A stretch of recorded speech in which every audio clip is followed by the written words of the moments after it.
어느 저점 확인된 것이 아니겠는가? 외국인이 돌아올 것이다. 당연히 이제부터 뭘 사냐에 대한 고민으로 관심이 돌아서야 되는데 상하반기에 한 2,700 이상은 갈 거로 봐요. 당장 좋은 거는 뭐 모멘텀은 좋고 모멘텀은 좋죠.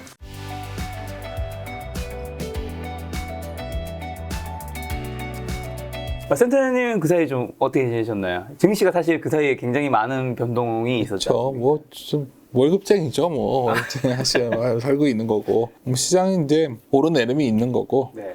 우리 저희 같은 애널리스트들은 또 그러한 상황에 맞게끔 네. 또 저희가 생각하는 어떤 생각의 틀로서 네. 시장을 바라보고 또 같이 고민하고 뭐 그런 시간을 보내고 있습니다. 사실 요즘에 코스피가 이제 2,400 지금 후반까지 어느 정도 이제 반등은 했잖아요. 예. 현재 증시, 한국 증시랑 미국 증시 좀 점검 한번 그러면 센터장님이 비교해서 정리해 주신다면. 주가라는 게 결국은 크게 보면 네.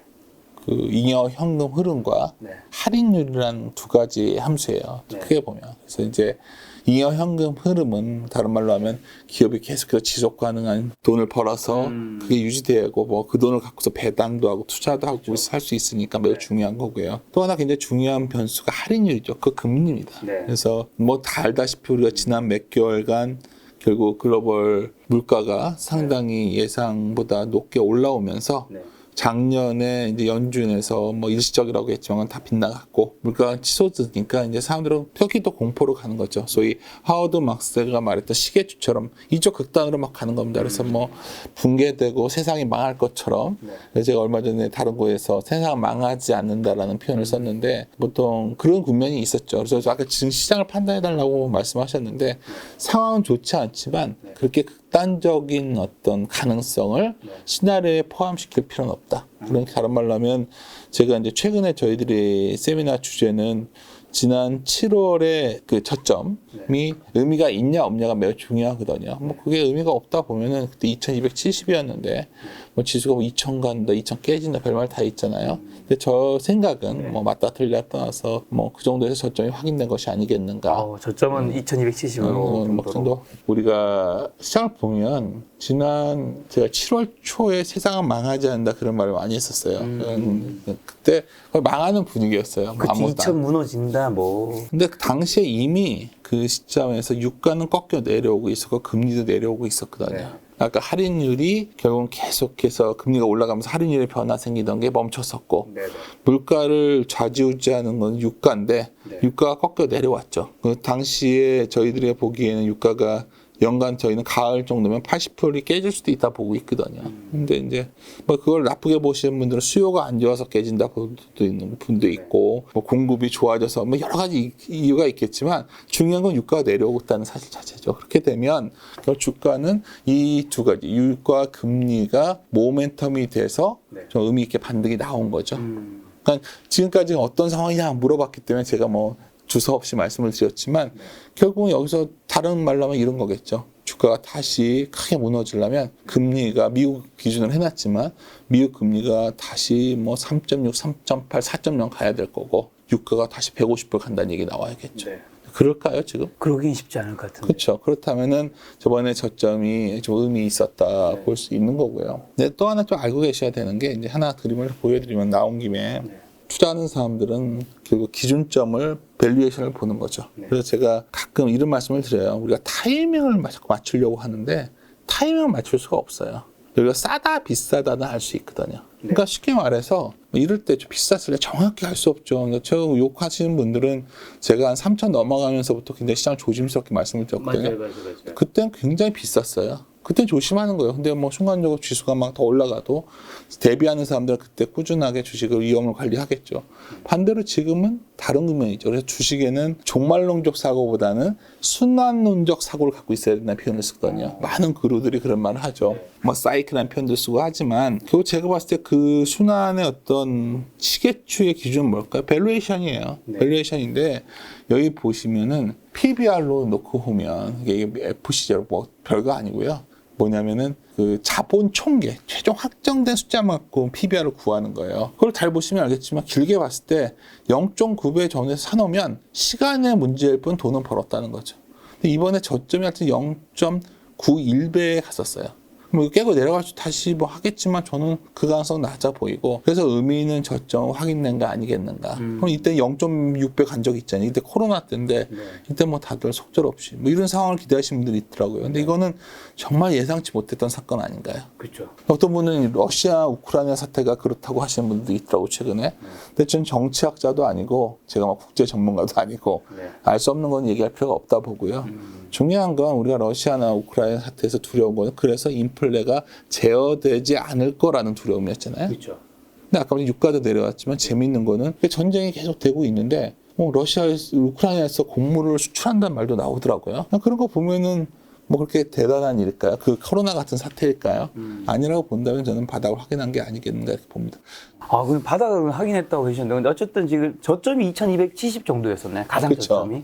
그리고 지금 2470 정도까지 200포인트 정도 올라왔는 지금 시점에서는 그러면 좀 주식을 그때 못 사신 분들은 지금 사도 되는 건가요? 어떻게 보아야 될까요? 뒤에 좀 말씀드릴 거는데 그걸 아무도 모르죠. 네네. 근데 제가 중요한 건 지수는 그런 거고요. 네. 중간중간에 기업들을 보면 여전히 싼 것들이 있을 거고. 그러니까 사람들이 지금 매크로 과잉이에요, 사람들이. 지수가 많이 올랐을 때는 다 기업만 바라보고 있어요. 뭐 기업 분석만 하면 된다. 한국, 미국이 아니거든요. 한국 같은 경우에는 가장 큰 문제가 다들 인지하다시피 결국 더블 카운팅 이슈거든요. 결국 미국에서는 구글 상장하면 나머지 상장 안 하잖아요. 그렇죠. 우리는 뭐 그러면 어마어마하게 많거든요. 카카오만 하더라도 뭐 특정 종목 말해서 좀 그렇지만 연결로 한번 계산 때려보면 골 때리는 거예요. 그렇게 되면. 그러니까 그런 걸 감안해야 되는 작년에 그 말을 했던 거예요. 제가. 그럴 때는 기업 분석만 갖고 얘기를 하는데 사실 그런 거는 할인율이 좀 유리한 상황이니까 주가가 올라왔던 건데 지금은 제가 보기에는 이런 게 바닥을 확인했다는 건 무슨 말이냐면 종목에 따라서는 되게 매력적인 것들을 사면 되는 거예요. 그러니까 오히려 지금은 숲이 아닌 나무를 봐야 될 땐 지금인데 사람들은 지금 나무가 아닌 숲을 보죠. 그러니까 매일매일 뭐 여기저기 연준이 무슨 말 했는지 매크로 보잖아요. 왜냐면 매크로 때문에 떨어졌다고 생각하시니까. 작년에는 매크로를 봐야 될 때는 안 보잖아요. 뭐 김 작가님도 그러셨을 것 같은데요. 매일 뭐 장기 투자가 답이고 뭐 그러지 않을까요? 네네. 뭐 제가 이 말씀을 말씀드린 거는 굉장히 유명한 책이 있어요. 비탈리 카스넬슨이라고. 하여튼 이 언론의 증폭 효과가 매우 의미 있다 본 저는 굉장히 중시하거든요. 액티브 밸류 인베스트라는 책인데 사실 매일 넘쳐나는 과장된 기사 또 그리고 유튜브 이런 사람들이 강력한 통념을 만들어내가지고 주식을 본질가치 이상으로 올리거나 이하로 끌어내리거든요. 요즘엔 그게 더 뭐가 지금 가장 사람들이 많이 떠드냐는 거죠. 지금은 뭐 아침에 일어나면 다들 CPI 얘기하고 있고 연준에 무슨 누가 어떤 말 했고 별로 이때는 중요하죠. 오히려 작년에 매우 중요했어요. 제가 이번 기회에 꼭 말씀을 드리고 싶은 거는 언론의 증폭 효과를 이용해서 매수 매도 기회를 잡을 수 있다는 거는 과거에 비해서 훨씬 언론의 투명성이 커진 서해이기 때문에 얼마나 활용하기가 좋은데요. 그러니까 저도 오늘 활용 당하는 거죠. 제가 사실 잘 듣는데 출연 안 하는 것 중에 하나는 제가 이렇게 자주 나오면 저는 시장을 지금 좋게 보는데 좋게 보는 사람이 얘기가 많이 도는 게 싫어요. 왜요? 좋게 보면 그러면 장이 빨리 멈출 수도 있다는 거죠. 이 논리대로라면. 그러니까 또 하나 더 한 개 말씀을 드리면 제가 생각하는 모델의 가장 핵심인데 사람들이 이런 질문을 하죠. 외국인이 언제쯤 살 겁니까? 그렇죠. 참 정말 막연한 질문이죠. 그거는 정말 밑도 끝도 없는 질문이라고 저는 생각해요. 그건 누가 합니까? 그럼 여기서 우리가 생각해야 되는 거는 어떻게 해야 외국인들이 샀었냐는 걸 우리가 알아야겠죠. 외국인이 역사도 중요하지만 우리나라의 당연한 걸 말씀드리려고 하는 거예요. 우리나라가 좋아져야 살 거 아닙니까? 당연하죠. 그러면 희한하죠. 아주 좋을 때 샀으면 물렸잖아요. 외국인이 그때 팔았잖아요. 그래서 삼성전자 다 10만 전자 외칠 때가 삼성전자 고점이었고 지금은 날 삼성전자 뭐 5만 원 깨질 수 있다 얘기 나오니까 잘 안 빠지고 있어요. 맞아요. 그러면 이제 한번 생각을 해보자는 거예요. 외국인이 언제 샀냐? 한국이 나라 전체가 돈을 벌 때 샀다는 거예요. 무역 수지가 12개월 합으로 보면 요새 맨날 기사에 제일 많이 나와요. 카스넬스가 활용을 하면 뭐 4개월 연속 무역 적자 이런 얘기 나오잖아요. 외국인은 계속 줄이는 거죠, 이렇게. 외국인 과거 보면 비슷하지 않나요? 거의. 무역 수지랑 외국인 누적 수매수가 좀 비례하네요. 그렇죠. 많은 분들이 그렇게 안 하고 외국인의 뭐 지분율 현황을 비교해보고 과거에 몇 프로가 지분이었어요. 그건 중요한 게 아니에요. 중요한 거는 외국인들이 한국을 매력적으로 보는 기준이 뭐냐는 거죠. 한국은 결국 대외적으로 수출해서 먹고 사는 나라이기 때문에 이쪽이 좋아질 때 들어와요. 근데 무역 수지가 뭐죠, 한국에서? 왜 적자가 나오는죠? 지금 유가가 비싸서 적자가 나오죠. 그거 그냥 신문 보면 그냥 에너지 수입 비중이 올라와서 그냥 방금 우리 유가 얘기했잖아요. 유가가 꺾여 내려오면 무역 수지가 어떻게 될까요? 좋아지겠죠. 자꾸만 사람들은 투자라는 걸 갖다 지금까지 잘 정리한 해설을 원해요. 그래서 전부 다 공부한다고 해서 해설 정리만 해요. 근데 그거는 과거죠. 우리가 지금 바라는 거는 뭐 미래에 만약 외국인이 그러면 이승보에 팔 확률이 높을까요? 살 확률이 높을까요? 지금 사랑률이 높은 것 같아요. 무역 수지가 유가가 돌면 빠지면 돌아서겠죠. 그럼 외국인이 돌아서 돌지 않을까요? 이미 그러고 있어요. 유가 빠지면서 외국인들이 사기 시작한 거예요. 또 하나, 유가가 빠지면 어떻게 되겠죠? 원재료비가 줄어드니까 기업의 이익률이 돌아서는 거죠. 그러니까 제가 이게 뭐 대단한 데이터를 말씀드리는 거 아니라 우리가 언론에 나오는 기사를 놓고 말을 하는 거예요, 지금 작가님이나. 그러니까 작가님도 계속 많은 분들을 만나니까 이코노미스트들 같은 경우에는 와서 지금 이런 일이 큰일 났어 얘기를 하겠죠. 지금 물가 이렇게 높아. 지금 우리가 바라보는 건 내년의 물가 아니에요? 내년의 이익이죠. 뭐 어떤 것들이 있을까요? 그럼 많은 것들인데 전자들 관심 많으시니까 전자 요즘 너무 비관적이에요. 왜냐하면 이번에 전자의 반도체 가격들이 거의 폭락을 했거든요. PC가 회사들이 재고를 안 싸니까 안 좋아지는데 내년에 동년 동기 대비로 보면 어떨까? 이 시점쯤에 좋아질 것 같아요. 그렇죠. 그러니까 이럴 때 사야 되는 거죠. 그럼 보통 사람들은 근데 내년 이맘때쯤에 또 괜찮은 얘기 나왔을 때 그때를 하려고 그러죠. 간단한 얘기를 드린 거예요. 제가 오늘 뭐 제가 이제 자주 오는 곳은 아니니까 여기서 매일매일 기업 하나하나 거 아무리 뭐 이랬다 저랬다 얘기를 했지만 애널리스트라는 직업은 결국은 지금의 뭐 미래를 정확히 맞추겠다가 아니라 이러이러한 데이터를 정리하는 거거든요. 그래서 제가 보는 아까 관점을 물어보시면 이런 점에서 보았을 때 첫째, 어느 저점은 확인된 것이 아니겠는가? 외국인이 돌아올 것이다. 그러면 시장이 뭐 잘 빠지지 않는다면 당연히 이제부터 뭘 사냐에 대한 고민으로 관심이 돌아서야 되는데 아쉽게도 많은 사람들은 시장 전체에 대한 얘기, 정작 수에 대한 얘기가 필요 없을 때 세계가 망할 것 같은 어떤 매크로 이야기들만 하고 있다가 제 생각입니다. 아무래도 또 이 코스피가 2,400 좀 올라오고 하면서 많은 분들이 사실 좀 지친 것도 있잖아요. 그러면서 올라오는데 왜 지쳐? 1년 내리 좀 떨어지면서 좀 지치다 보니까 요즘에는 오를 때 이제 조금 팔고 나가시는 분도 있다고 하더라고요. 시장을 떠나시는 분들. 그런 분들도 있겠죠. 근데 우리가 모든 사람을 다 충족시킬 수는 없잖아요. 얼마 전에 가치 투자자의 탄생이라는 책이 나왔는데 번역되어 왔는데 거기 하워드 막스가 처음에 나와요. 근데 굉장히 유명했단 말이에요. 사람들이 참 착각하고 있는 것 중에 하나가 사실 우리가 뭐 예측 이런 건 중요한 게 아니라 가격의 변화가 펀더멘탈 악화에 비례하는지 여부. 이게 무슨 말이냐면 그러니까 사람들이 뭐 악재가 나니까 주가 빠지다 이렇게 생각해요. 근데 그건 아니에요.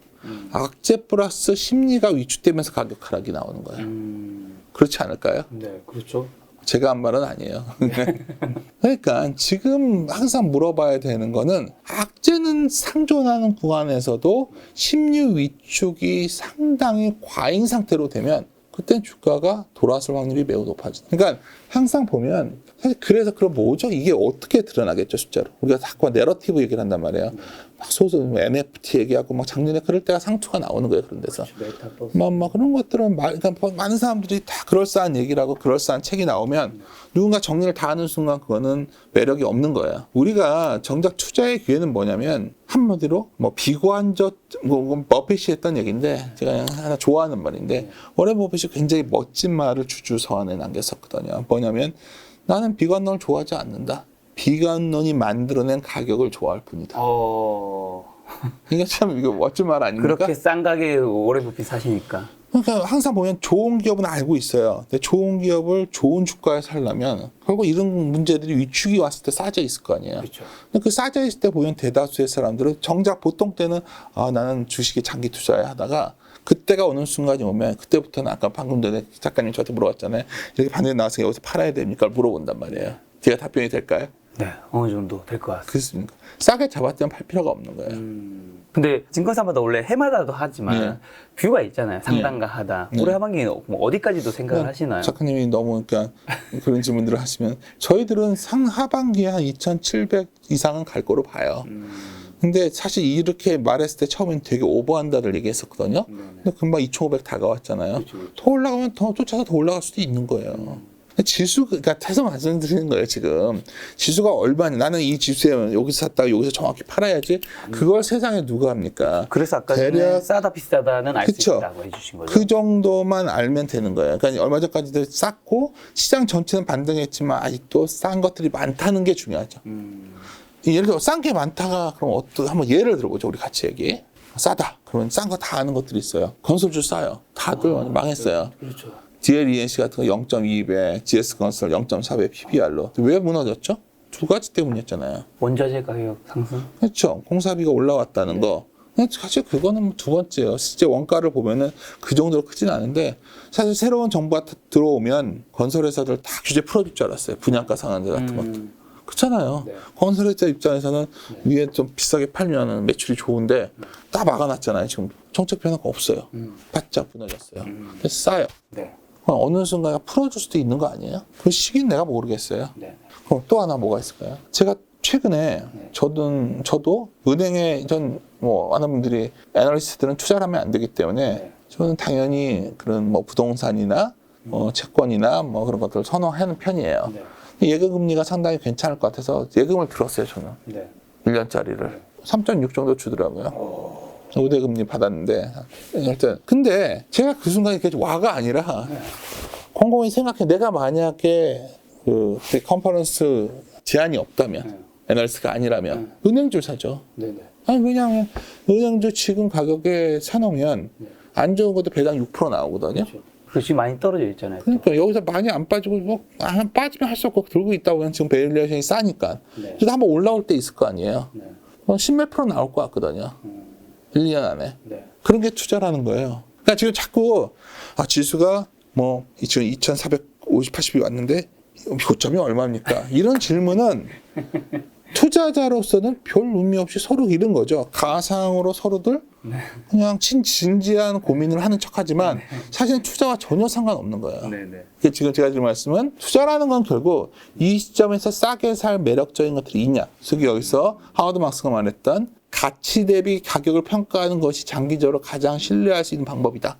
이게 다 대단한 얘기가 아니에요. 언제 드러나는 거냐면 결국 빠져 있을 텐데 지금 그래서 그런 것들을 찾는 과정을 많이 뒤져봐야 된다. 네. 그리고 내 거는 이런 거예요. 내 건 안 움직이지 왜 다른 건 돌지? 여러 가지 이유가 있는데 이것도 돌아가면서 순서가 오지 않을까요? 좋은 건 먼저 치고 나가는 거고. 네. 조선주에서도 보세요. 미포 같은 거 막 치고 나가잖아요. 네. 대우조선 같은 거는 가만히 있는데. 다들 조선주 아시니까 내용들 아시겠지만 차이가 있지 않습니까? 그냥 그런 것들에 집중하시면 돼요. 근데 이거를 누가 가르쳐 주지 않아요. 애널리스트들이 그러면 와가지고 맨날 이 주가는 얼마짜리예요? 그거 맞추기 게임 하는 것도 아니고 누군가 대신해서 그 판단을 내려주지도 않습니다. 그러니까 결국은 중요한 건 내가 가진 돈 내에서 한 4-5 종목 정도를 그래도 좋은 걸 골라서 나눠서 사놓으면 그래도 되는 구간이다, 지금은. 쌀 때는.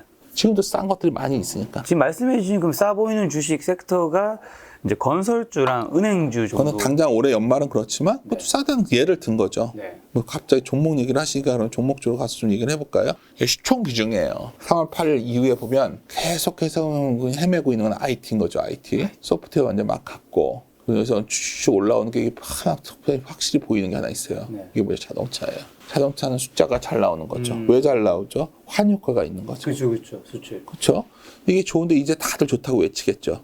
요즘 그런 소리 나오더라고요. 그렇죠. 당연히 올라왔으니까 다들 이제 또 좋다고 하는 거죠. 사는 거 들고 가시면 돼요. 그럼 이런 것들이 또 뭐가 있을까 찾아보는 거죠. 그럼 헬스케어 같은 것들도 최근에 많이 무너져 있고 소프트웨어도 많이 이렇게 막 급락한 것들 있잖아요. 이런 것들도 반등이 좀 나오고 있는 거고 여러 가지가 있는데 제가 이렇게 이걸 보여드린 게 뭐냐면 이걸 정확하게 우리가 이렇게 왔다 갔다 하는 걸 알 수 있냐는 거예요. 아까 예를 들었잖아요. 이렇게 놓고서 봤을 때 예를 들어서 조선만 하더라도 굉장히 다른 경우가 나오고 또 이런 경우가 있어요. 예를 하나 들면 LG 에너지 솔루션이에요. 공부들 다 했으니까 LG 에너지 솔루션이 최근에 이렇게 올라왔어요. 이거 올라가서 이런 거지 다들 폭락한다고 다 숏을 걸었던 종목이에요. 많은 분들이 숏을 걸었다고 하니까 기관들만 거는 줄 아시는데 기관들이 건 거는 이거죠. 공매도 잔고. 네이키드로 숏 대차가 이렇게 늘었어요. 줄었어요. 네이트 못하게 하니까 는 건데 이거는 개인들도 엄청 쳤다는 얘기예요. 그리고 사실 여기 안 잡히는 CFD라는 계좌들이 있어요. 거기는 파생으로 잡히는데 숏은 어마어마하게 치는 거예요 지금. 창은 빠져라 외치고 있는 거죠. 그러니까 다 이런 거예요. 에코프로임이 좋은 회사인 건 다들 알고 있는데 그건 좋고 롱숏을 하는 거죠. 그거 사고 이건 숏을 치는 거죠.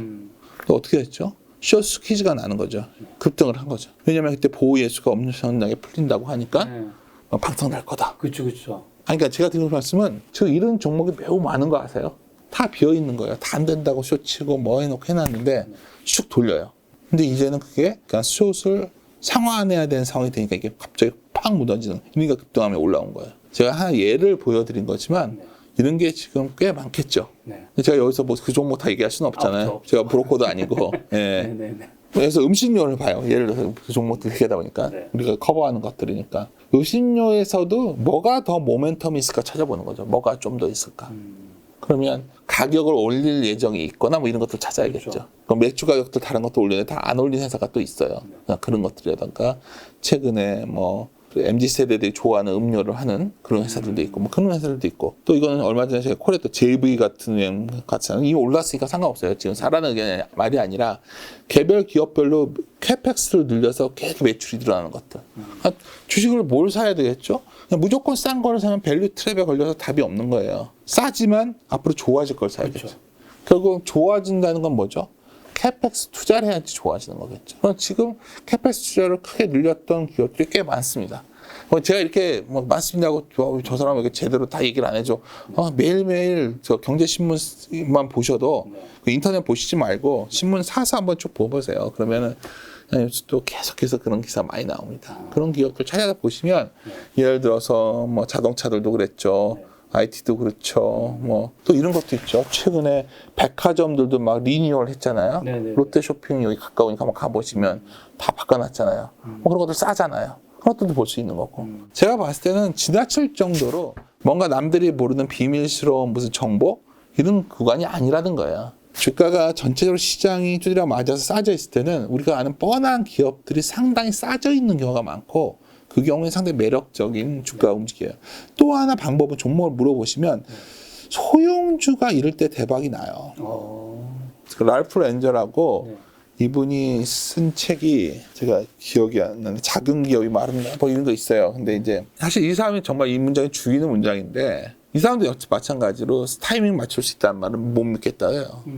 그러니까 제가 봤을 때 제가 여기서 만약 김 작가님한테 지수는 어디가 고쳐요? 매도래는 모르고 어디는 빠지고 이런 얘기하면 듣기는 그럴싸해 보이겠지만 제가 이 나이 들어서 그런 말 하고 싶지는 않거든요. 이제 솔직히 하고 싶다. 근데 쌀 때 매수해야 된다는 말만 믿는다는 이건 정답이에요. 근데 사실 그렇다면 비관적인 시장이 왔을 때 얼마나 기회겠어요. 문제가 아니라 해답이 되는 거예요. 투자에 솔루션을 줄 때가 바로 비관적인 시장에서 오는 거예요. 내가 싸게 살 수 있는 시기인 거니까요. 한 달 전에 비관적인 시장은 아까 카스넬슨의 말을 인용하자면 미디어가 만들어주잖아요. 어쩌면 저나 김 작가님이나 우리들이 만들어주는 거예요. 앉아서 다 망한다는 얘기하고 있고 이럴 때가 그런 거죠. 그리고 조회수가 만약 제가 좋은 얘기하는데 조회수가 많이 나면 이거 문제가 있는 거예요. 조회수가 안 나와야 돼. 제가 그런 것도 좀 의미가 있네. 예를 들면 이제 안 좋은 이야기를 하는데 조회수가 엄청 나오면 뭐 투자해서 김 작가님 입장에서는 이런 얘기보다는 막 세상 망한다 얘기해야 좋아할 때가 있잖아요. 요즘에는 사실 특히 지난 7월에는 그런 이야기들이 아니죠. 근데 제가 그 말 무슨 얘기인데 요즘 제일 좋아하는 말이 뭐냐면 올라갔다 두드려 맞는다예요. 왜냐면 아직 못 샀거든요. 안 샀으니까 두드려 맞아서 다시 기회가 와야 돼요. 저좀 놓치신 분들이. 그렇죠. 그 사람들이 제일 듣고 싶은 말이 뭐예요? 제가 이런 말 하면 싫어할 거려? 바닥 쳤어. 저 자식 뭐야? 이런 거. 근데 제가 우스개서 편하게 말씀을 드리는 게 뭐냐면 저나 뭐 김 작가님이나 우리가 모두 시장의 어떤 리트머스 같은 사람이 돼주는 거예요. 그게 분명한 거는 소위 많은 과거의 투자자들이 지금 유리해진 상황은 뭐냐면 이런 것들이거든요. 그러니까 결국 활용할 수 있는 여러 가지 리트머스들이 늘어났다. 그러면 이제 지난 6월 CPI 지수 어쨌든 그때 이제 피크아웃을 했다는 이야기도 있고 어쨌든 9.1% 상승을 했잖아요. 이제 아까 말씀하신 대로 국제유가가 사실 지금 떨어지고 있는데 그럼 하반기는 당연히 이제 좀 내려갈 거라고 보고 계시는 거겠죠? 유가랑 그 우리나라 무역 수지랑 주가랑 좀 어느 정도 관련 있게 보셨으니까. 그렇죠. 여기 아까 그래서 이 그림을 보여드리면 우리가 지금 바라보는 건 뭐냐면 지금 물가가 아니에요. 많은 분들이 착각하는 게 지금 9%야. 그럼 큰일 났어. 금리가 9%까지 올라가야 된다 그런 말까지 하는 정말 심하게는 그런 무식한 얘기하는 사람들도 있어요. 네, 네, 네. 근데 지금 중요한 건 뭐냐면 앞으로의 물가의 기대 심리를 잡고 싶은 거예요. 파월이 그래서 그런 말 많이 했잖아. 내가 결국 헤드라인 CPI를 찾겠다. 별거 아니야. 헤드라인이라는 거는 결국 이런 유가라던가 곡물 가격에 포함된 물가였단 말이에요. 그런데 갑자기 왜 파월이 변심을 했죠. 이번 7월 FOMC에서 뭐 좋다, 그걸 완화한다 이런 얘기가 아니라 갑자기 자기는 PC를 중시한다는 식으로 얘기를 했어요. 제가 보기에는 이게 미시간이 두 가지의 기대 인플레이션인데 이걸 기대 인플레 잡고 싶었던 거거든요. 네. 유가가 빠지니까 휘발유가 까지니까 잡히는 거 있는 거예요. 그렇죠. 미시간대 이건 서베이인데 이것도 꺾여 내려왔어요. 이게 쭉 이렇게 최근에 확 무너졌어요.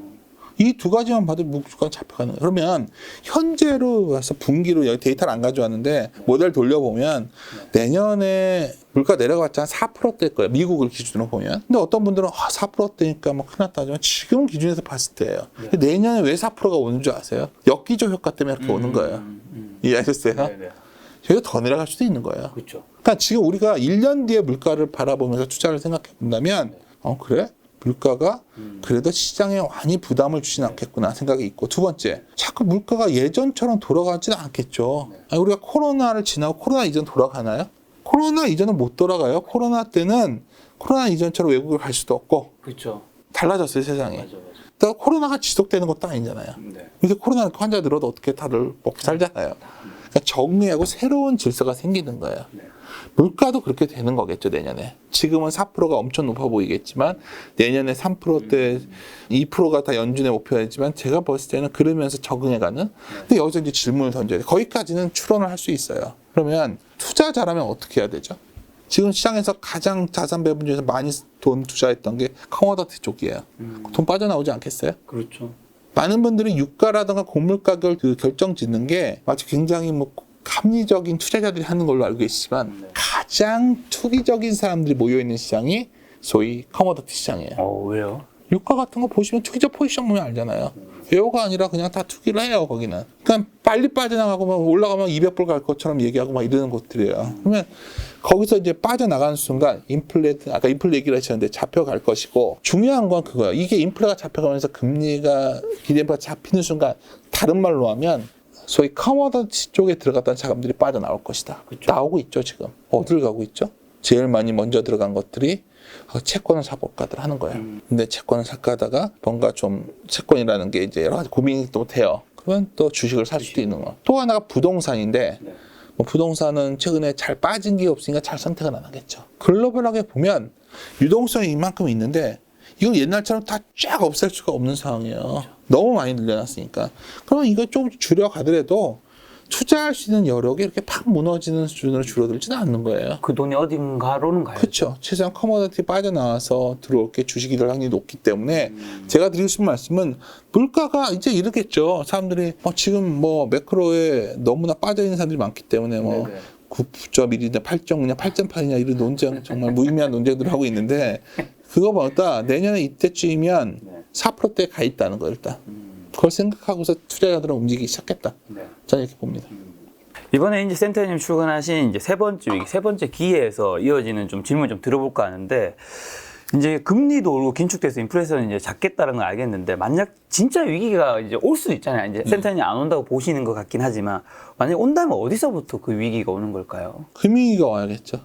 우리가 최근에 많이 봤던 게 제가 이렇게 좋은 말을 했지만 내년쯤에 대해서 경기가 뭐 재고 사이클 때는 좀 주춤해지고 이건 오케이. 근데 이제 금융기관들이 문제가 돼가지고 예를 들어서 미국 하이힐드 스프레드 같은 것들이 막 치솟으면 이번에 한 6%까지 갔었거든요. 5%가 깨졌는데 뭐 그런 문제가 터져야지 저 부채가 터져야지 위기로 갈 수 있는데 저는 그럴 가능성은 매우 낮다 봐요. 그냥 계속 이렇게 말씀을 드린 건 뭐냐면 예를 들어서 그게 터지려면 하이힐드 채권들 갖고 있는 기업들이 문제가 돼야 되거든요. 그러면 그런 소위 그런 채권들의 비중이 만기가 가까이 다가선 게 많아야 되는데 제가 데이터를 있는데 안 가져와서 그런데 내후년까지도 별로 없어요. 그건 가능성이 매우 낮은 거죠. 또 하나는 만약 굳이 안 좋은 얘기를 하자면 사람들이 걱정하는 게 그래 유동성을 해소하는 순간 장단기 금리차가 역전됐으니까 장단기 금리차가 역전되면 채권 하시는 분들이 다 얘기를 할 거야 아마. 과거에 보니까 결국은 터졌다. 모르겠는데 하여튼 그 종말론적 사고의 핵심이 이제 그거거든요. 근데 제가 보기에는 요번 되게 특이한 게 하일드 방금 전에 말씀을 드렸잖아요. 하일드가 보통 갖다 꺾일 때는 연준이 돈을 풀어야 꺾여서 내려왔었어요. 이번엔 그냥 내려와요. 그만큼 원래 지금 돈이 많다는 거예요. 네. 그럼 경기가 안 좋아졌을 때 보면 이제 최근에 하나 데이터를 하나 보여드리면 며칠 전에 이제 ISM이 나왔으니까 보면 이제 미국의 경기를 딱 나타내 주는 게 이거예요. 신규 주문은 줄고 재고는 늘고 있다. 네. 그러니까 사람들이 수요는 주는데 재고는 쌓여가는 거죠. 그래서 안 좋아도 이게 경기가 무너진다 얘기가 막 나오는 거예요. 이게 여기까지 내려올 것이다. 이게 내려오니까 우리 수출 증가가 더 내려오겠죠. 네. 근데 어떤 사람들은 내려오니까 이 큰일 났어 얘기하지만 저는 여기서는 조심해야 되지만 여기서는 돌아서는 걸 가능성 봐야겠죠. 이때는 굉장히 깊었을 때고 항상 그러지 않아요. 항상. 네. 그러니까 제가 말씀드린 거는 지금 최근에 진행되는 소위 ISM 제조업 지수의 이런 주문 형태는 거의 금융위기 직계 수준과 레벨이 비슷해요. 그러면 이게 따라 내려와 수출이 더 꺾이면 아까 말했던 무역 수지 측면에서 네. 변화가 생기는. 그래서 저는 아까 이제 저 책을 이제 말씀하셨으니까 저게 이제 네. 여러 명이 같이 네. 인터뷰하고 이런 것들을 했던 내용인데 네. 제가 위기는 쉽게 오지 않을 거다 그런 말을 했던 것 같아요. 근데 지금은 저는 그래서 1, 2년 안에 그런 위기의 가능성은 매우 낮다. 이렇게 여전히 이렇게 보고 있습니다. 그럼 근데 그럼에도 불구하고 만약에 은행이나 기업 위기를 알 수 있는 지표 중 하나가 있다면 책에서는 유동성 비율을 그런 것들도 있고 또 하나는 아까 말했던 크레딧물의 문제겠죠. 스프레드가 이제 안 좋은 기업들이 망하거나 금융기관이 망해야 된다니까요. 위기는 별게 아니에요. 우리가 IMF 때문에 왜 망했죠? 우리나라가 대기업 재벌이 망해서 위기가 왔던 거고 금융위기 때는 은행들이 망했었잖아요. 지금 기업이나 은행이 망해야 되는데 은행은 돈이 너무 많아서 유동비율을 그렇게 말씀드린 거예요. 망하려고 해도 쌓여있는 돈이 이렇게 많은데 망하기 쉽지 않아 보이고 그리고 알아서들 월가도 알아서 하도 규제를 하기 때문에 거기는 쉽지 않아 보여요. 망할 것 같진 않아요. 금융기관에서는 큰 문제가 있을 확률은 거의 없어 보인다. 기업들이 망해야 되는데 하일드가 그래서 올라와야 되는데 돈이 많으니까 기업들 잘 버텨가는 것 같아요. 기업 얘기해 주셔서 사실 경기가 좀 요즘 안 좋다는 이야기 좀 많이 네. 들리잖아요. 많은 사람들 많이 그런 얘기 들으셨을 텐데 경기가 안 좋아지면 기업도 비용을 줄이려고 하잖아요. 그쵸. 그런 부분은 좀 어떻게 생각하세요?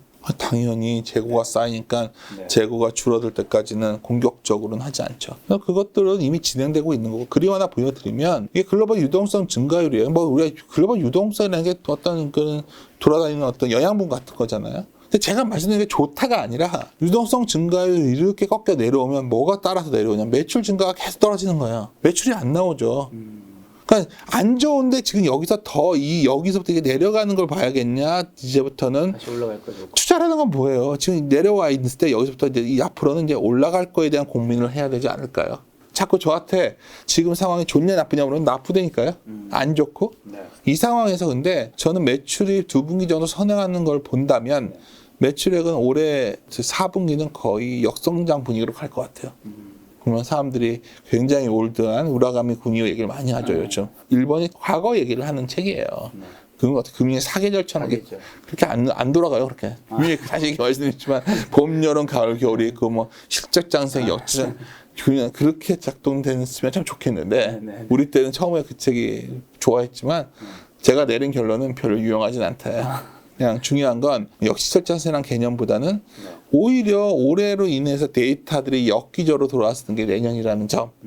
그렇게 바라보시면 내년에 경제 지표들은 굉장히 부진한데 주가가 잘 버티네? 내지는 조그마한 개선 요인만 갖고서 주가가 왜 이렇게 올라와 있지? 이런 생각이 들 수도 있는 거죠. 그러한 변화를 이번에 잠깐 보여주고 있는 거예요. 자, 그러면 이제 좀 요즘 코로나 사실 또 다시 부흥하고 있잖아요. 네. 근데 어쨌든 이제 리오프닝 그래도 많은 분들이 좀 약간 간절치 않고 이제 여러 가지 대외 활동 하시니까 좀 기대할 만한 부분도 있지 않을까요? 가장 이번 투자자들이 이제 뒤인 곳이 저 자신도 똑같고요. 건설주들 다 당했고 리오프닝 많이 당했죠. 그렇죠. 근데 코로나 이전에 좋아지겠죠. 좋아지는데 우리가 여행 같은 경우에도 딱 보기에 여행 가는 게 너무 복잡해졌잖아요. 돈도 많이 들고. 돈도 너무 많이 비싸졌죠.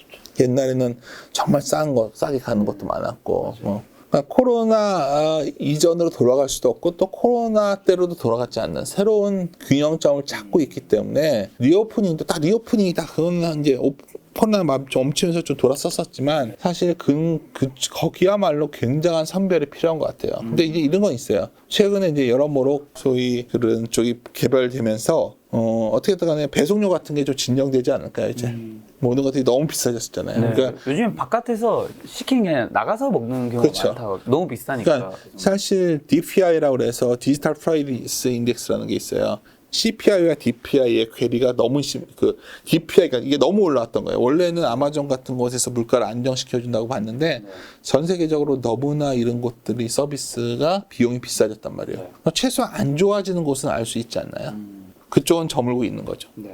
그쪽만큼 좋아지는 정도는 모르겠지만, 그리고 아무래도 이렇게 되다 보면 우리나라 레스토랑 기업이나 이런 것들이 좀 발전된 게 있으면 편한데 우리나라는 미국만큼 많지는 않아요. 근데 미국에서 리오프닝 기업들은 상당히 의미 있게 움직였던 상황이었고요. 그럼 영화관이나 어쨌든 요즘 공연, 휴양지 사람 많이 몰리잖아요. 그렇죠. 이런 거는 뭐 특별히 관계가 없나요? 영화관 회사는 잘 됐는데 회사가 재무 구조가 너무 고생을 했잖아요. 아, 맞아요. 거의 뭐 달마다 이자 비용이 엄청나다면서요. 그러니까 그걸 봐야죠. 그러니까 좋은 건 알겠는데 그렇죠. 우리가 몸이 한번 상했을 때 병을 크게 앓고 나면은 회복이 안 되는 경우도 있잖아요. 맞아요. 그런지 아닌지 사람들이 좀 걱정을 하는 거죠. 그래서 그 선별이 굉장히 중요해지고 있다. 계속 말씀을 드리지만.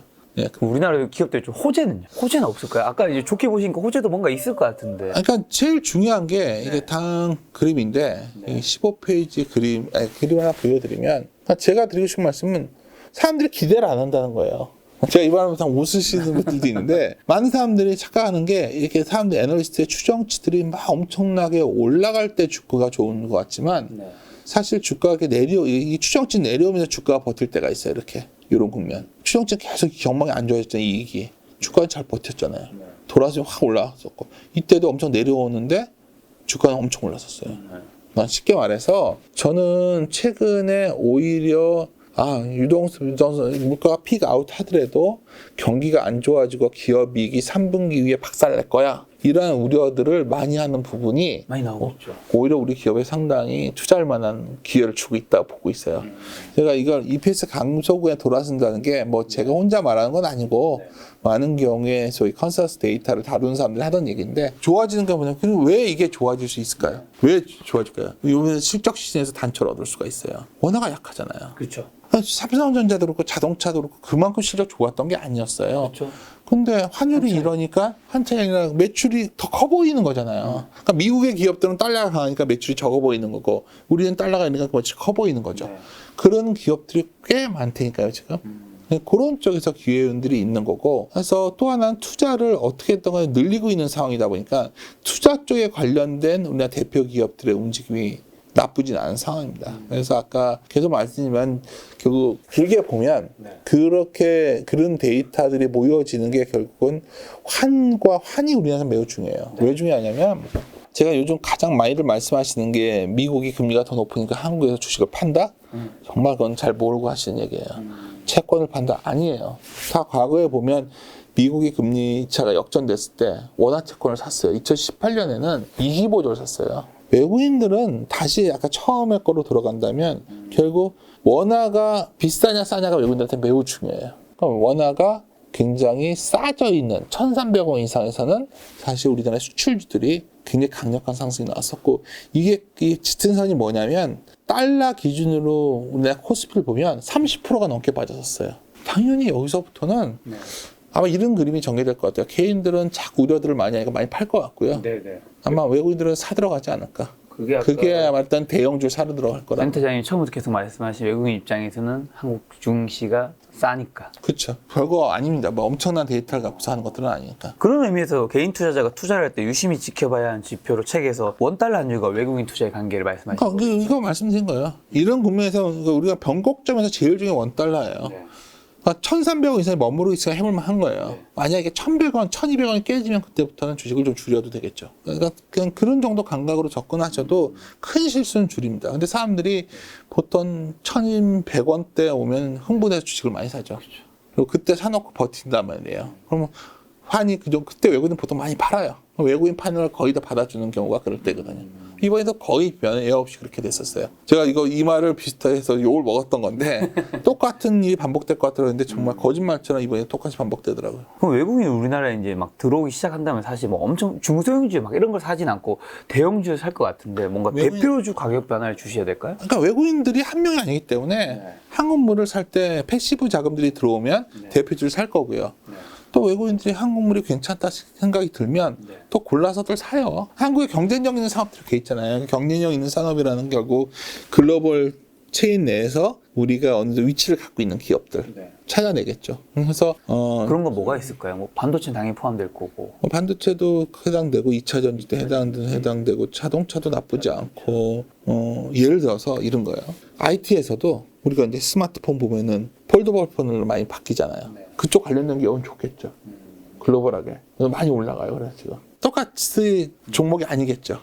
그런 식으로 따져보기 시작하면 사람들이 이연 소비를 줄여놓은 것들도 꽤 많아요. 좀 이런 거예요. 최근에 보면 이거는 뭐 확인해 보셔도 되고 뭐 제가 틀릴 수도 있는데 중국이 견제를 하잖아요. 지금 한국을. 아, 그렇죠. 그러니까 이제 중국에 있는 여러 가지 소위 하여튼 반도체를 잘 안 사요.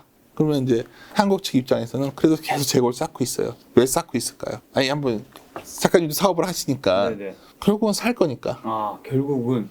왜냐하면 뭐 이렇게 쌓아놓고다 보면 결국은 사서 해야 걔네들도 뭐 스마트폰도 만들고 할 수 있을 거 아니에요. 그렇죠. 아직 못 만드니까 제대로. 그러다 보니까 여기서는 이제 뭐 가격 교섭력이 그래도 길게 보면 또 그때는 폭발적으로 늘 수가 있는 거죠. 아니 대표적인 게 자동차 아니었어요. 자동차 이제 뭐 부품 문제 때문에 안 될 거다 하니까 다 재고 있다가 돌아서기 확 돌아섰고 조선도 그랬고. 그러니까 아까 지금은 다들 말하면 다들 싫어하는 은행 건설마저도 내년 정도에는 괜찮을 수 있는 거거든요.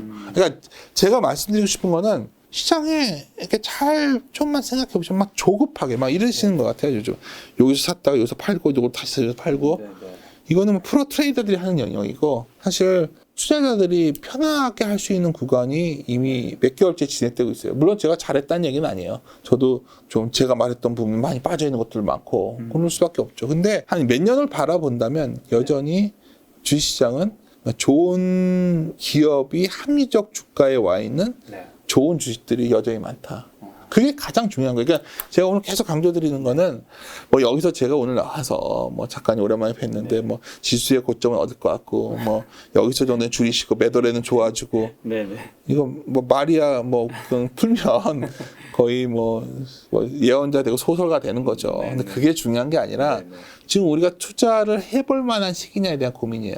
근데 많은 사람들은 지금 몇 년간 투자해서는 안 된다라는 생각이 매우 강해요.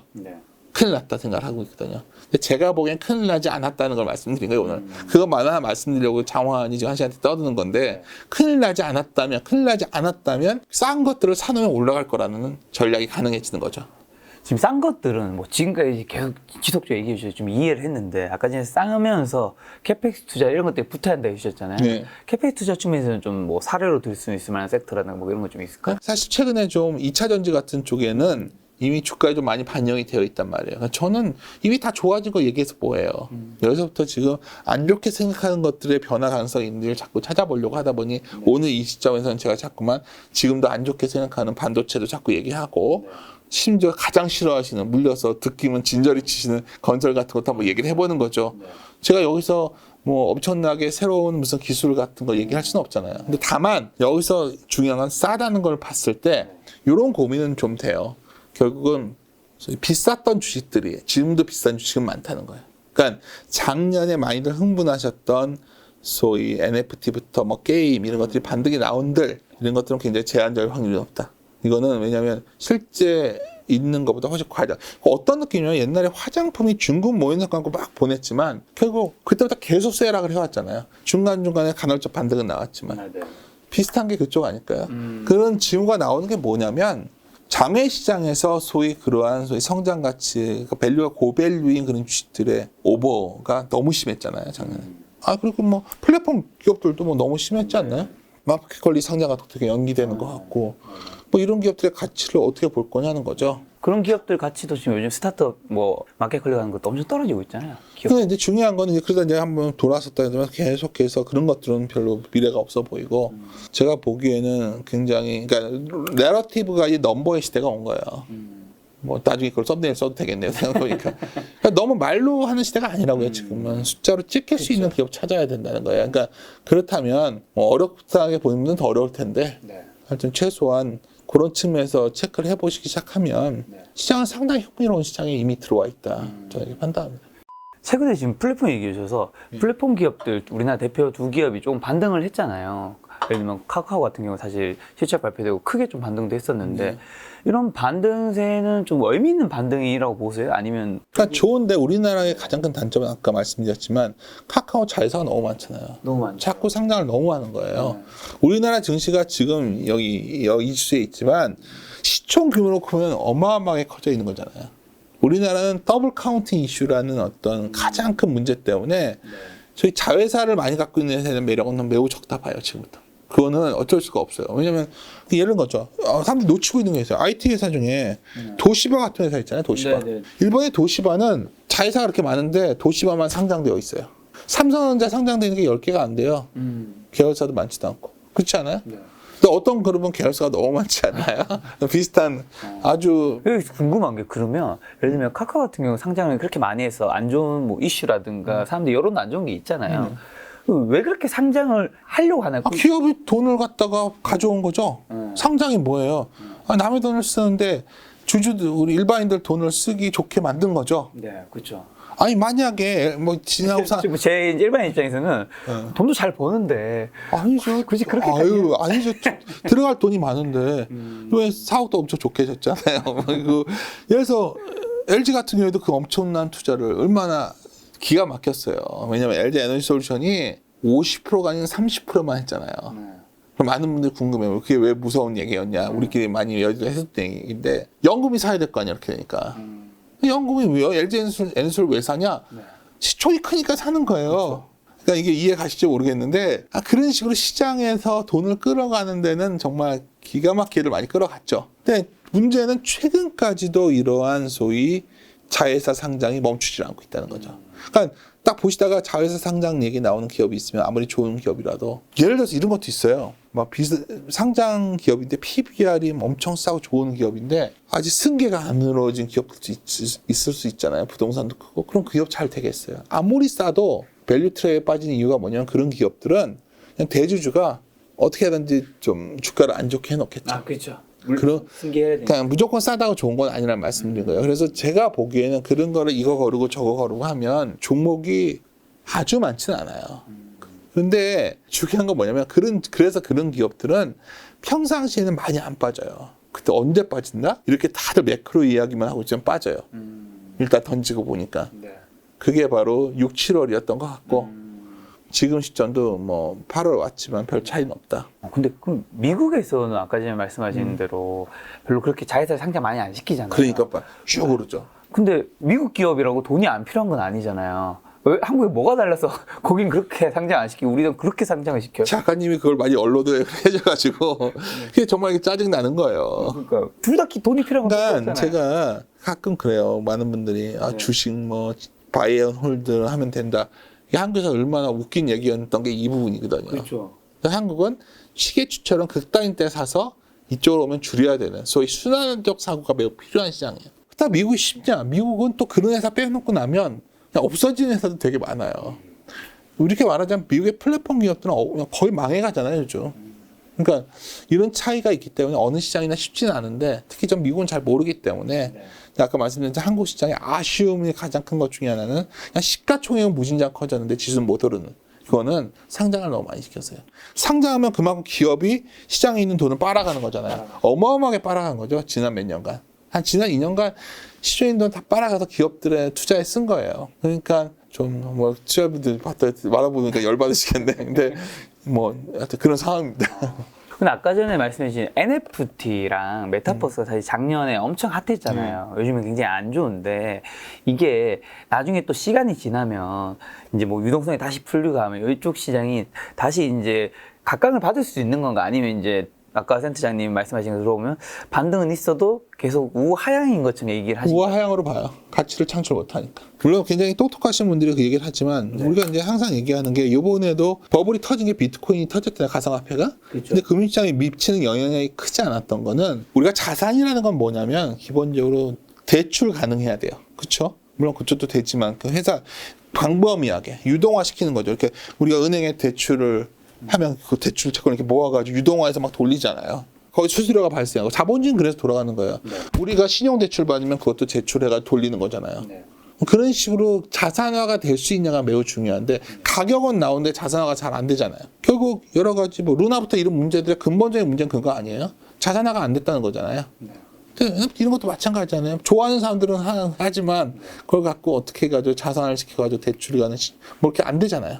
그래서 저는 제 기준에 올드한지 모르겠지만 매력이 없는 거죠. 그러니까 재밌는 게 이제 작년에 제일 제가 이제 말하면 한번 그 계기가 됐던 사건인데 뭐 같은 이런 유튜브 같은 데 가서 제가 위메이드 같은 거는 비전이 없다 했다가 정말 대를 당했는데 그때보다 더 제가 이러는데 돈을 못 버는 회사잖아요. 그러니까 제가 지난번에 말씀드린 거는 저는 올드한 사람이에요. 그래서 저한테 꼰대라고 해도 어쩔 수는 없지만 제가 투자 시장에서 얻은 교훈은 장기적으로 지속가능하게 살아남은 사람들은 결국 이 사이클 한국에서는 봤던 사람들이고 또 그랬을 때 그걸 들어가서 먹고 나오면 되는데 자신 없으면 하면 안 되는 거예요. 근데 한번 꺾이고 나면 그건 꽤 오래 간다는 거죠. 그래서 저는 그쪽은 사이클이 올라면 한참 걸린다.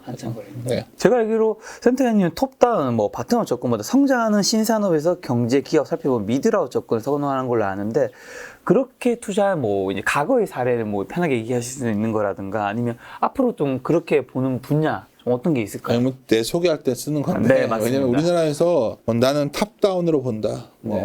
근데 우리가 돈 벌려고 하는 거잖아요. 이게. 그렇죠. 그러면 이제 경제라는 걸 바라볼 때도 제가 봤을 때는 데이터들이 다양하게 있어요. 그럼 이제 가끔 예로 드는 것 중에 이제 오늘 요즘 갑자기 뭐 예를 들어서 부산 지역에서 제가 한번 어떤 브라질의 비가 내리면 스타벅스 주식을 잘하게 책이 있는데 제가 거기에 제가 뒤에 해제를 썼어요. 그때 예로 들었었던 거예요. 부산에서 반도체 수출이 늘면은 딱 기업이 하나 떠올라요. 부산에 반도체 기업이 없으니까.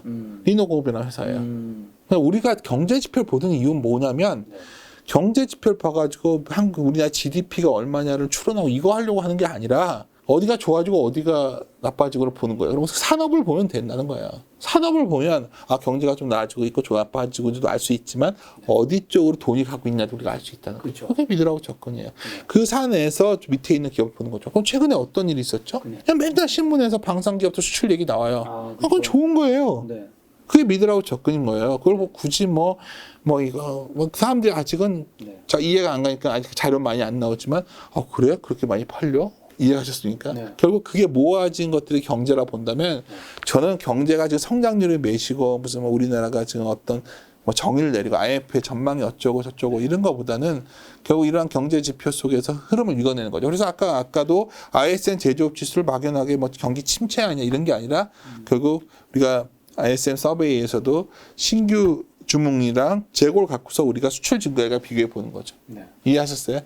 그런 데이터를 결국 우리가 투자에 쓸 수 있는 아이디어로 연결시키는 게 중요한 거지.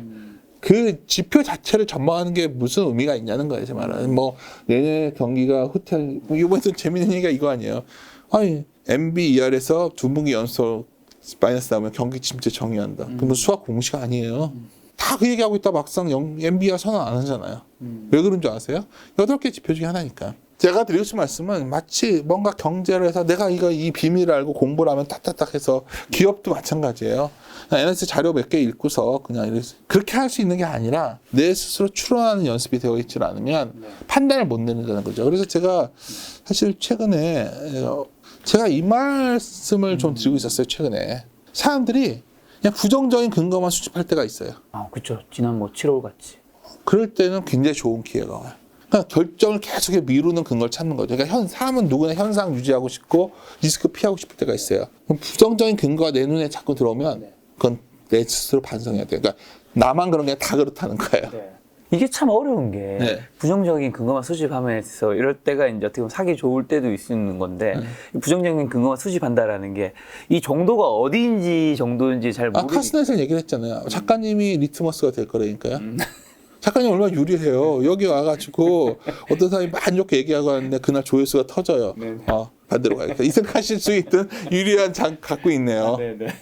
그거 아니 뭐 농담하는 게 아니라 실제로 소위 그런 식의 접근들을 합니다. 제가 이렇게 말하는 건 그냥 농담처럼 말하니까 그냥 농담인 줄 아시는 경우인데 사실 이런 소위 결정을 할 때 시장에서 무엇을 원하고 있는가.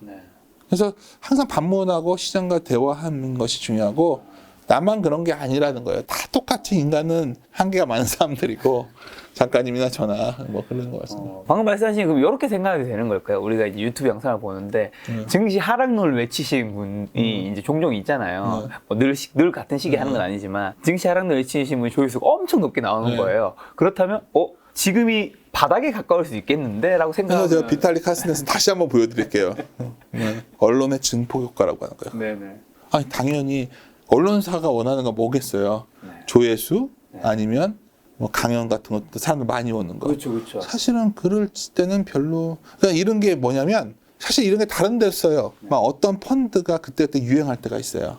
우리가 어떤 펀드가 막 유행으로 그쪽에 돈이 많이 들어가요. 그럼 그게 결국 꺾이면 시장은 완전히 반전되는 거예요. 그렇죠. 뭐 언제가 있었죠? 우리가 결국 뭐 옛날에 뭐 외국인들 들어오면 장이 올라갔다 도 있었고 바이코리아 펀드로 올라갔다가 박살난 적 있었고 미래에셋의 정리식 펀드 열풍 불었었고 자70 자문사들의 열풍 불었을 때 부러지면서 했었죠. 이번엔 뭐였죠? 작가님 계시지만 이번 주린이의 상승장은 유튜브 장세였다는 표현을 써요.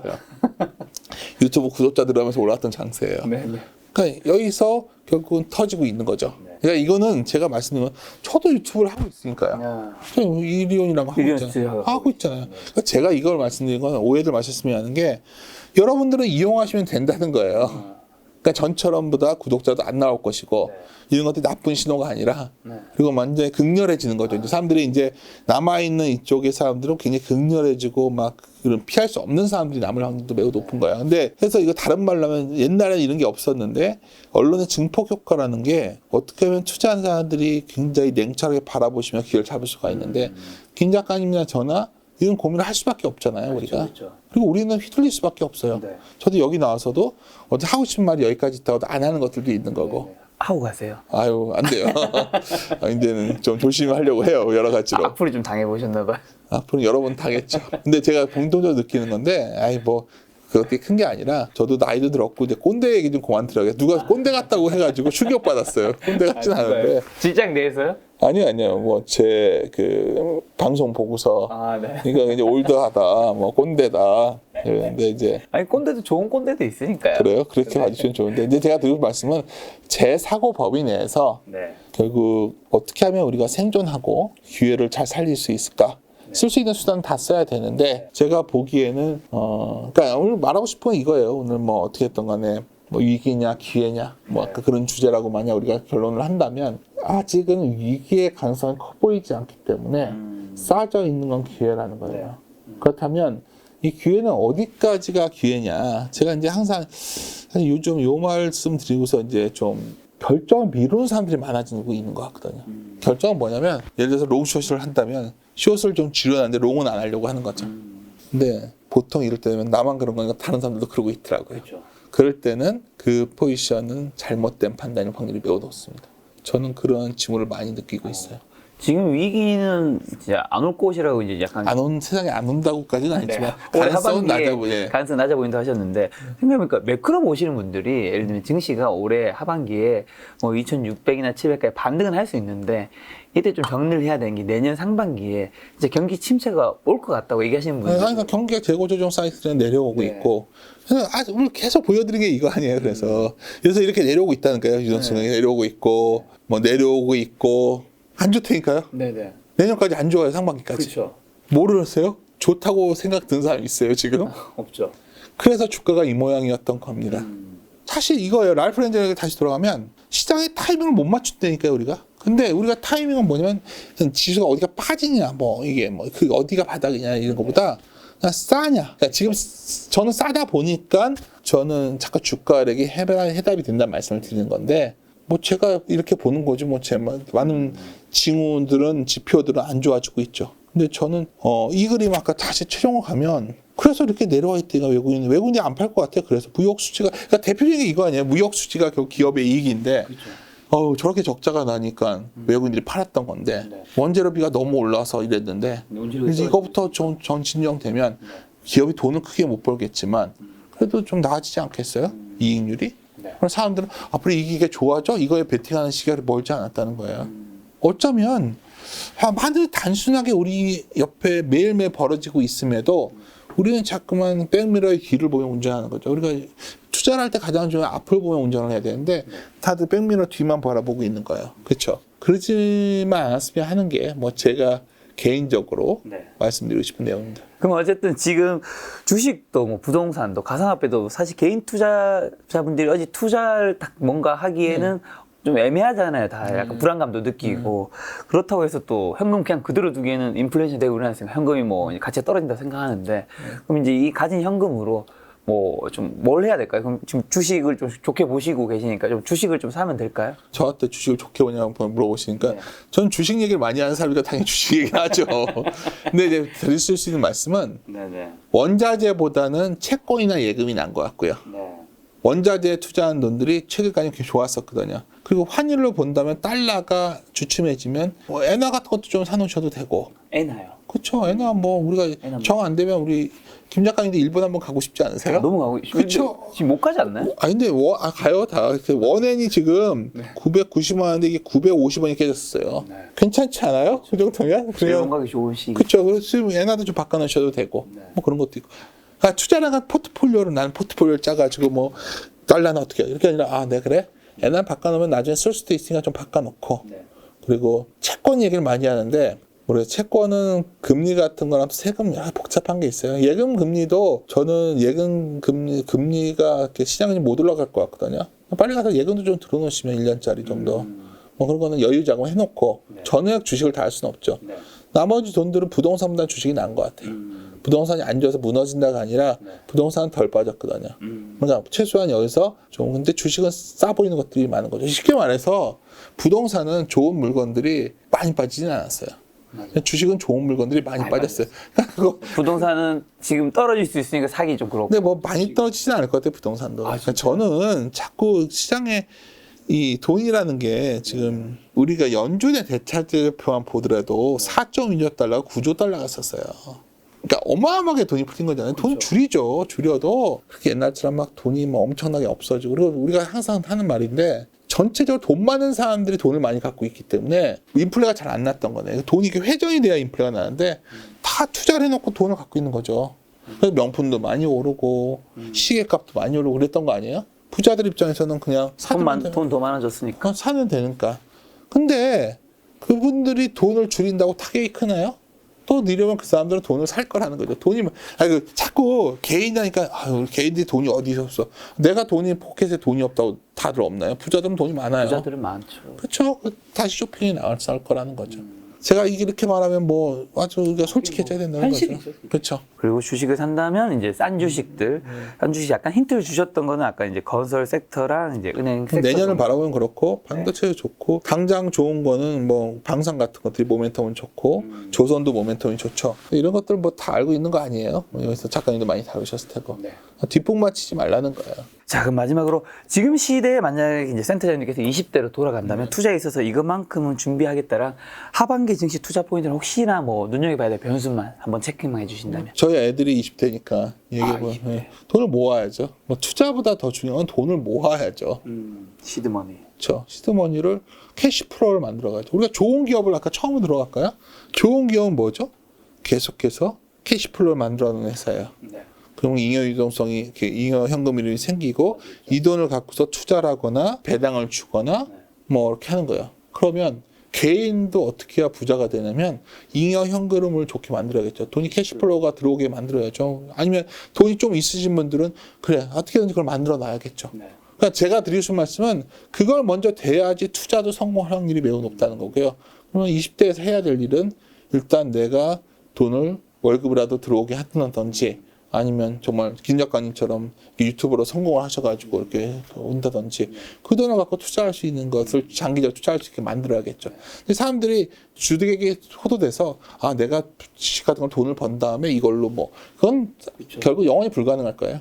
특히 2020년과 2021년 때문에 근로보다는 이제 그냥 투자로 돈을 벌게 하는 거로 많이 가신 것 같아요.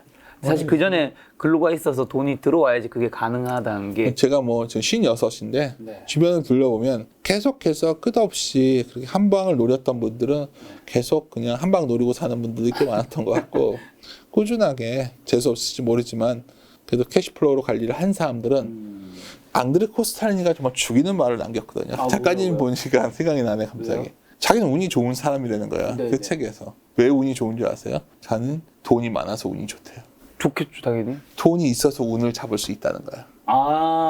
뭐가 먼저냐는 거야. 운이 없다는 건 돈이 없기 때문에 운이 없는 건데 돈을 만드는 게 우선이라는 거예요. 코스탈린도 나는 운이 매우 좋은 사람이다. 돈이 많으니까 운을 잡을 수 돈을 있겠죠. 갖고 있기 때문에. 현금 비중이 높다가 아니라 난 계속 돈을 벌어 돈을 해놓으면 그래서 제가 드리고 싶은 말씀은 돈이 흐름이 기업들도 우리가 투자할 때 있잖아요.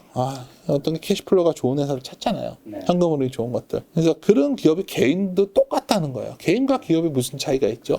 법인과 인격의 차이잖아요. 내가 캐시플로우가 좋지 않다면 투자도 성공하기 쉽지 않습니다. 그래서 제가 드리고 싶은 말씀이에요. 벤타님께서 마지막 그 앙드레 코스탈리의 명언을 인용하신 돈이 많은 사람이 좋은 운도 잡을 수 있다. 돈이 많다기보다 돈을 내가 항상 통제하에 둬야겠죠. 굉장히 인상 깊네요. 네, 오늘 만나는 손님은 윤지호 센터장님이었습니다. 지금까지 여러분 소중한 시간 함께 해주셔서 정말 감사합니다. 오늘도 김 작가였습니다. 고생 많으셨습니다. 네, 감사합니다.